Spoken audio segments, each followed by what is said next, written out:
L'umanità sta combattendo contro un virus mortale, ma vi è anche, e questa è una lotta che la scienza penso stia cominciando a vincere, ma vi è un secondo virus, forse altrettanto mortale, di cui l'umanità non è consapevole e che è accettata praticamente da tutti. Questo virus si chiama sovranità nazionale assoluta. Credo che ci sia un punto preciso in cui è nato questo concetto così decisivo per la scienza politica e per l'organizzazione della vita dell'umanità nel mondo intero. Questa ideologia ha avuto inizio nel 1576, quando Jean Bodin ha pubblicato i 6 libri sulla Repubblica. E il centro era la sovranità, il centro della sua discussione è la sovranità. Perché era così importante in quegli anni discutere di questo concetto e che questo concetto fosse accettato dalla classe politica? Era importante perché eravamo alla fine del Medioevo. Il Medioevo era un'età ormai che aveva provocato enormi conseguenze per l'umanità, divisa in principati, staterelli, contee, ed era necessario un ordine giuridico, un ordine politico che portasse pace nel regno. E questa pace ha significato un enorme progresso per l'umanità intera. Tuttavia la sovranità significava anche la sovranità assoluta verso l'esterno. E questo ha significato quindi la creazione di un ordine di stati sovrani. Che cosa significa la sovranità oggi? Oggi viviamo un secondo medioevo. Vi faccio un semplice conteggio.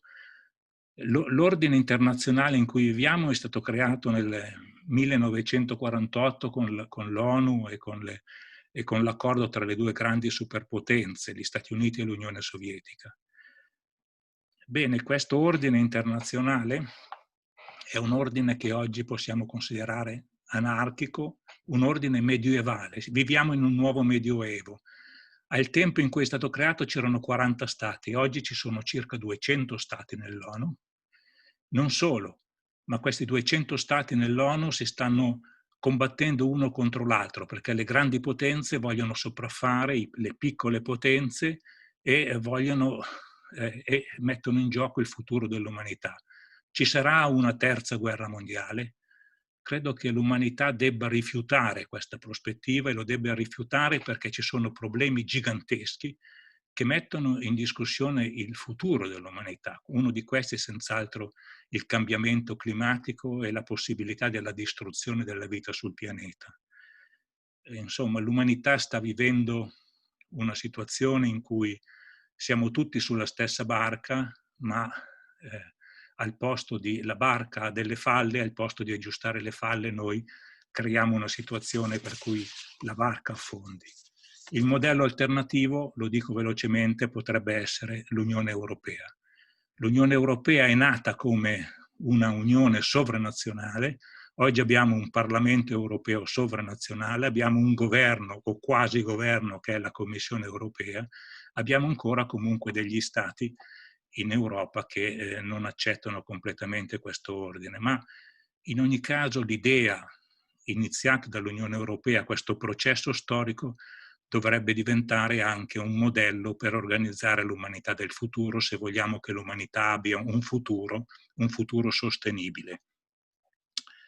Non è necessario subito costruire un governo mondiale, si può arrivare per gradi, ma il primo grado potrebbe essere una global governance, cioè una convergenza tra tutti i paesi del mondo per assicurare un futuro all'umanità, e questa convergenza potrebbe essere trovata intorno alla lotta contro il cambiamento climatico, contro la degenerazione della